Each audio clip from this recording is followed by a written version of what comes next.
Hey guys, it's Internet Team back at you from Germain Honda, Beavercreek. This week, since it's getting hot outside, we just wanted to give you a quick refresher of some features that your Honda has to cool down your vehicle quicker.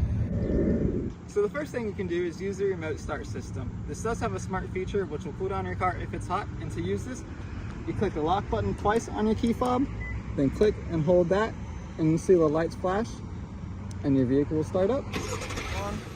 Another hack that Honda has is the auto window down. To get there, grab your key fob, press unlock once, and hold it again, and your windows will automatically roll down. When you unclick the hold, it will stop for you as well. And your SUVs now have visors in the back seats, so keep these up for your little kids, or if you want to keep it just cooler in there, you've got those. And if you're feeling a little spicy and want the Elite model, you've got ventilated seats. Thanks for tuning in, and we'll see you next week.